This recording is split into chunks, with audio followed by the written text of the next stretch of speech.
Hello students, कैसे हैं आप सब। उम्मीद करते हैं आप सब बहुत अच्छे होंगे। तो आज हम आप लोगों के लिए फिज़िक्स का लेक्चर स्टार्ट कर रहे हैं और उम्मीद करते हैं कि आप लोग को काफ़ी समझ में आएगा। मैं इसका पुरजोर ध्यान रखूँगा। बात यहाँ पर यह है कि बहुत सारे विद्यार्थी जो 9th और 10th के बाद वो इंटर की तैयारी के साथ साथ नीट और आईआईटी लेवल की तैयारी करना चाहते हैं, वैसे विद्यार्थियों के साथ क्या समस्या होती है कि वो जब फिज़िक्स का न्यूमेरिकल खास करके बनाना स्टार्ट करता है तो वहाँ पे बहुत सारे समस्या का सामना करना पड़ता है। सबसे पहले तो वहाँ पे लैंग्वेज प्रॉब्लम होते हैं, जो खास कर जो मतलब हिंदी मीडियम से तैयारी कर रहे हैं तो लैंग्वेज प्रॉब्लम होती है, पहली बात।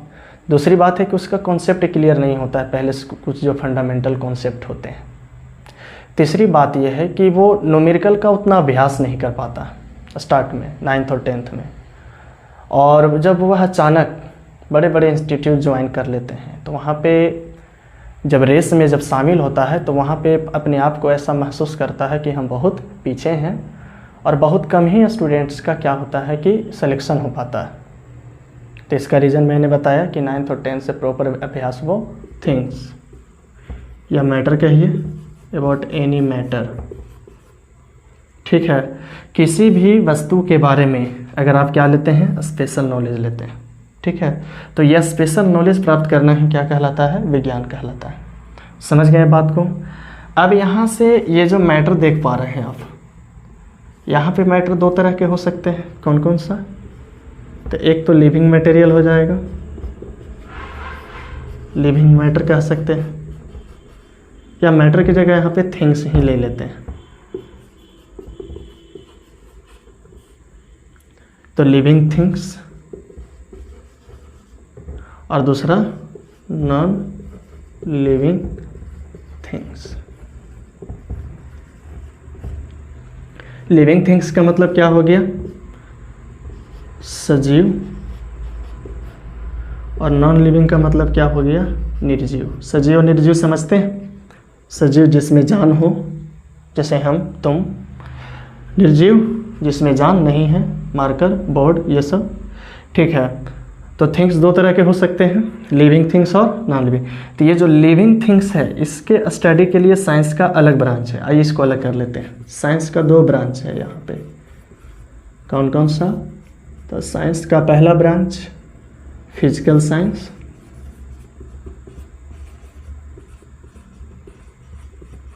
और दूसरा बायोलॉजिकल साइंस।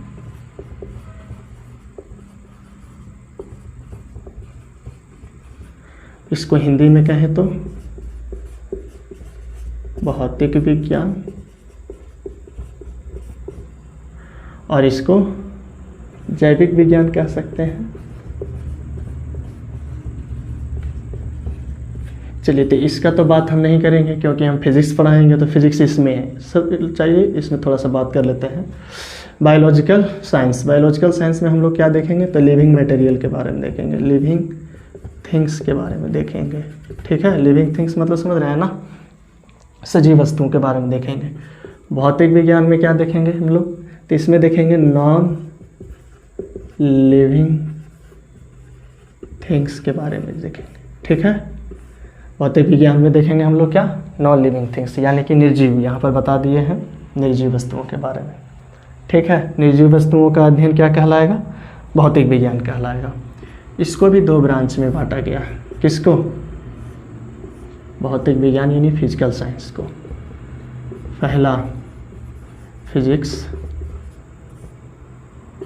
फिर केमिस्ट्री,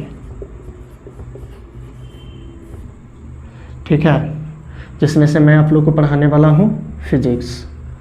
तो आइए यहाँ से हम उठा लेते हैं फिजिक्स को।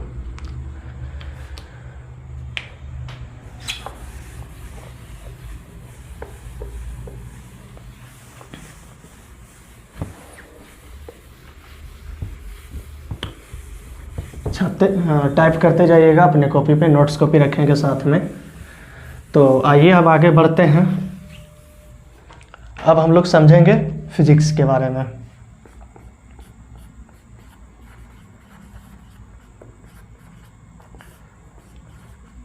फिजिक्स को हिंदी में क्या बोलेंगे? भौतिकी।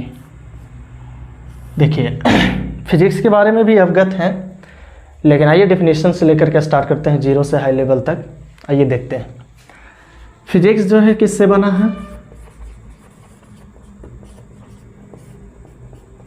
तो बोला जा रहा है यहाँ पे कि फिजिक्स जो है फ्यूसिस नामक वर्ड से बना है, ठीक है, जो कि एक ग्रीक वर्ड है। कैसा वर्ड है? ग्रीक वर्ड है फ्यूसिस, और इसका मतलब होता है प्रकृति।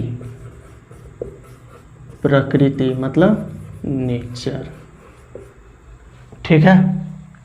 और यहाँ भौतिकी को, सॉरी फिजिक्स को हम लोग क्या बोल रहे हैं यहाँ पे? भौतिकी। ये एक संस्कृत वर्ड है, और इस भौतिक का मतलब यहाँ पे है प्रकृति का अध्ययन। यानी कह सकते हैं कि प्रकृति का अध्ययन, प्रकृति का अध्ययन ही क्या कहलाएगा? भौतिकी। समझ रहे हैं बात को? प्रकृति का अध्ययन ही क्या कहलाएगा? भौतिकी कहलाएगा। प्रकृति का अध्ययन मतलब स्टडी ऑफ नेचर, ठीक है। Study of nature is called physics. इतना ही नहीं, मतलब कि प्रकृति में, प्रकृति का अध्ययन ही नहीं, प्रकृति में घटने वाली घटना, जितने भी तमाम प्रकार की घटनाएं घट रहे होंगे उनका अध्ययन क्या कहलाएगा? फिजिक्स कहलाएगा। बात समझ रहे हैं? अब कहिएगा कि नहीं सर आपको इसको बढ़िया समझाइए।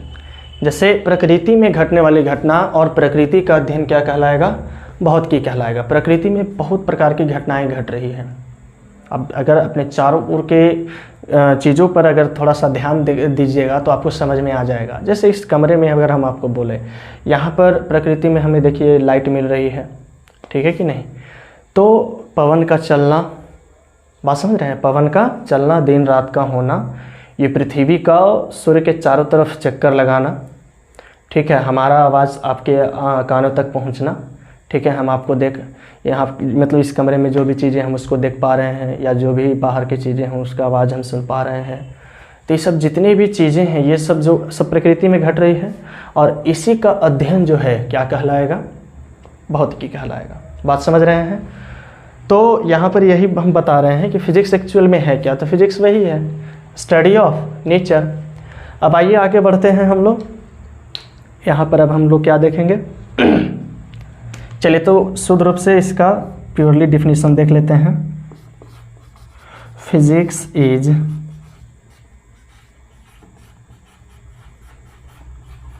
Study of nature and natural फेनो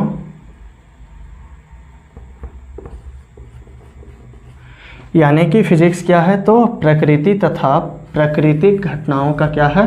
अध्ययन है। फिजिक्स क्या है डियर बच्चों? तो प्रकृति तथा प्राकृतिक घटनाओं का क्या है? अध्ययन है। समझ रहे हैं ना? प्राकृतिक घटना क्या है? हम ज़मीन पे चल पाते हैं, ये बादल का गरजना, बिजली का चमकना, ये तमाम प्रकार की घटनाएं जो हैं, इन सभी चीज़ों का अध्ययन ही क्या कहलाएगा? फिजिक्स कहलाएगा।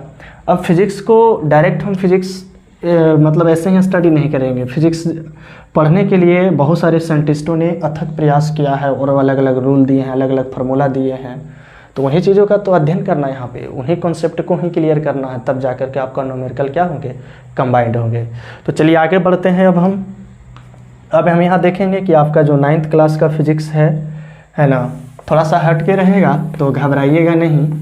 और मैं आपको बुक ऑफ़र करूँगा, वो बुक ज़रूर रखिएगा अपने पास में। और हाँ, पढ़ते वक्त आप नोट्स ज़रूर रखेंगे, कलम कॉपी के साथ बैठेंगे और नोट्स करते जाएंगे, ठीक है, वीडियो को पॉज करते हुए। तो अब यहाँ पर आगे बढ़ते हैं, और यहाँ पर देखिए कि मैं आपको 9th के फिजिक्स में आपको पढ़ाऊँगा क्या क्या, वो चीज़ों पर भी थोड़ा सा नज़र डाल लेते हैं। फिर इसके बाद का लेक्चर रहेगा, देखते हैं, उसको अटेंड करिएगा। करना मत भूलिएगा, मतलब लगातार हमारे साथ बने रहिएगा। तो 9th फिजिक्स में मैं सबसे पहले आप लोग को पढ़ाऊँगा इसमें फंडामेंटल मैथमेटिक्स।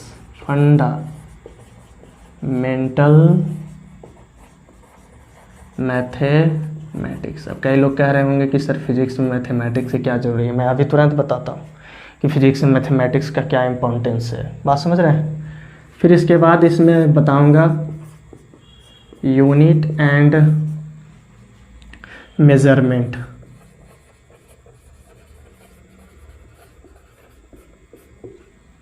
ठीक है।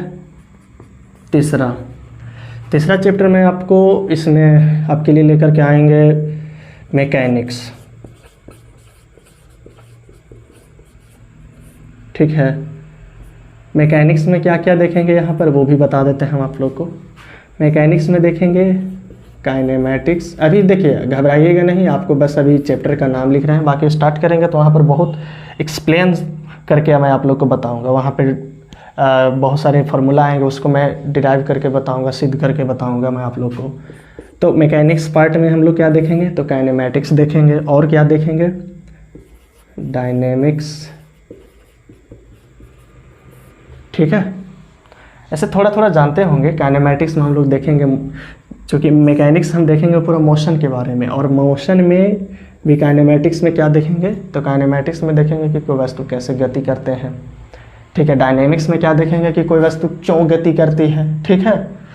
फिर इसके बाद इसमें क्या देखेंगे, डायनेमिक्स, काइनेमैटिक्स। फिर इसमें देख लेंगे हम लोग ग्रेविटेशन, गुरुत्वाकर्षण, अलग से चैप्टर बना करके। फिर यहाँ पे इसमें देख लेंगे थोड़ा सा वेव का भी इसमें लेक्चर रहेगा। फिर इसके बाद फ्लूइड मैकेनिक्स। फ्लूइड मतलब समझ रहे हैं, लिक्विड और गैस, ये दोनों फ्लूइड के अंतर्गत आएंगे। तरल इसको हिंदी में बोलते हैं, तरल, फ्लूइड।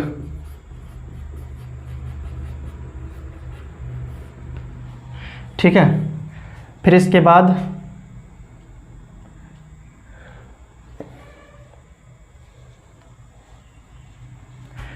वेव इसमें नहीं रहेगा,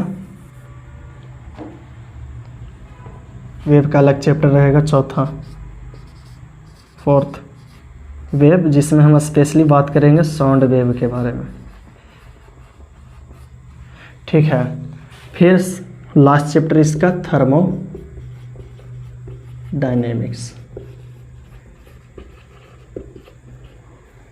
थोड़ा चैप्टर नया लग रहा होगा, लेकिन मैं बुक आपको बता देता हूँ कि पियर्सन का बुक ले लीजिएगा। ठीक है। पियर्सन का बुक जरूर रखिएगा अपने साथ में, और साथ में एनसीईआरटी भी रखेंगे। तो सबसे अंतिम चैप्टर क्या हो गया, थर्मोडायनेमिक्स। मैं सबके बारे में एक्सप्लेनेशन करके बताऊंगा, सब अलग अलग वीडियो बनेंगे, सबका लेक्चर रहेगा, टॉपिक वाइज रहेगा। तो पढ़ते रहिए, आप लोग को बहुत मज़ा आएगा। अभी तो स्टार्ट है। ठीक है। आइए देखते हैं यहाँ पर। देखिए यहाँ पर क्या लिखे हैं, फंडामेंटल मैथमेटिक्स। अब बात है कि फिजिक्स में फंडामेंटल मैथमेटिक्स कहने का मतलब, यानी कि यहाँ पर ये चीज़ देखिए, मैथमेटिक्स क्यों ज़रूरी है। आइए छोटा सा एक एग्जाम्पल ले लेते हैं पहले, तब आपको बहुत बढ़िया से समझ में आएगा कि क्या कह रहा है, क्यों मैथमेटिक्स ज़रूरी है। अब एक छोटा सा देते हैं एग्जाम्पल।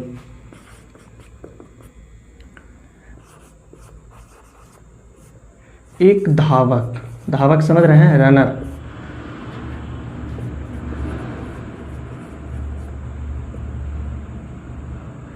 एक रनर अलग अलग समय में, हिंदी में भी लिख रहे हैं, अलग अलग समय में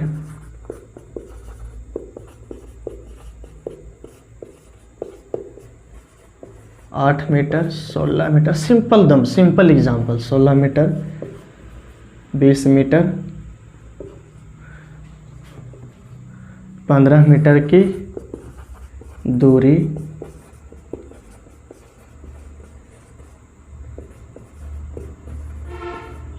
तय करता है। ठीक है। तो बताएं कि उसने कुल कितनी दूरी तय की। ठीक है, तो आप कैसे करेंगे? सिंपल जानते हैं आप, बना लेंगे, मुझे पता है। तो कुल दूरी क्या हो जाएगा? तो सिंपल 8 मीटर, 16 मीटर, 20 मीटर और 15 मीटर, सबको क्या कर देंगे? ऐड कर देंगे। 16 8 24 और 20 34 और 15 49। ठीक है, तो यहाँ पर ये जो प्रोसेस किए हैं, यहाँ पर कौन सा प्रोसेस किए हैं? तो यहाँ पे ऐड हुआ है, ऐड हुआ है कि नहीं हुआ? अब बताइए, जो ऐड है वो किसका पार्ट है? मैथमेटिक्स का पार्ट है। अगर यहाँ पे मैथमेटिक्स का पार्ट नहीं लगे, यानी कि ऐड नहीं रहे, ऐड आपको आता ही ना हो, तो अब बताइए कि इस क्वेश्चन को सॉल्व कर पाएंगे? बिल्कुल नहीं कर पाएंगे। यानी कुल मिलाकर के मैं आपको ये बताना चाह रहा हूँ कि एक छोटा सा क्वेश्चन बना है यहाँ पर, आप देख रहे हैं। मैं कहना ये चाह रहा हूँ कि फिजिक्स में मैथमेटिक्स का बहुत बड़ा इंपॉर्टेंस है। ये छोटा छोटा क्वेश्चन है, और इससे बड़े बड़े क्वेश्चन 11th-12th में जाओगे तो वहाँ पर बहुत तरह के कॉन्सेप्ट आपको, फिर वहाँ भी मैथमेटिक्स में अलग अलग पार्ट पढ़ने होंगे। यानी कुल मिलाकर के आपको मैं ये बताना चाह रहा हूँ कि maths is very important for physics. Clear? तो यहाँ पर अब देखेंगे कि क्या क्या पढ़ना है फंडामेंटल मैथमेटिक्स में। देखिए, एक वर्ड लिखेंगे, थोड़ा सा अच्छा लगेगा, देखिएगा। लिख रहे हैं physics is incomplete without of mathematics. ठीक है, क्या लिखे हैं? Physics is incomplete without of mathematics, यानी कि बिना मैथमेटिक्स के, ठीक है, ध्यान से सुनिएगा, बिना मैथमेटिक्स के फिजिक्स क्या है? इनकम्प्लीट है। फिजिक्स का बहुत सारे लॉ है, ठीक है, उसके आधार पे न्यूमेरिकल हैं, तो अगर उसको सॉल्व करेंगे, लॉ को डिटरमाइन करेंगे, तो वहाँ पर मैथ्स का ज़रूरत पड़ेगा। और अगर आप मैथ्स का यूज नहीं करना जानते हैं अच्छे तरीक़ा से, तो वहाँ पर बहुत तरह की समस्या होंगे। तो कोई बात नहीं, उसी समस्या के तो समाधान करने के लिए हम आपके साथ जुड़े हैं। तो मेरे प्यारे बच्चों, आइए बने रहिए यहाँ पे। उसी प्रकार से same while mathematics is jobless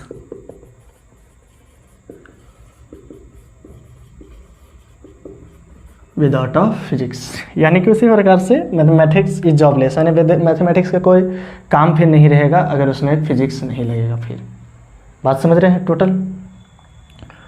तो एक बात तो हम समझ गए हैं कि फिजिक्स के लिए मैथमेटिक्स बहुत ज़रूरी है। तो अब यहाँ पर देखेंगे कि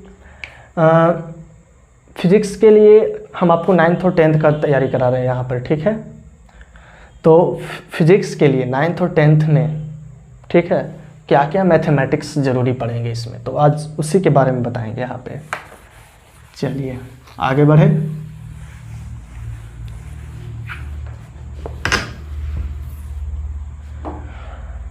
तो सबसे पहले आपको नॉलेज होना चाहिए अलजेब्रा के बारे में।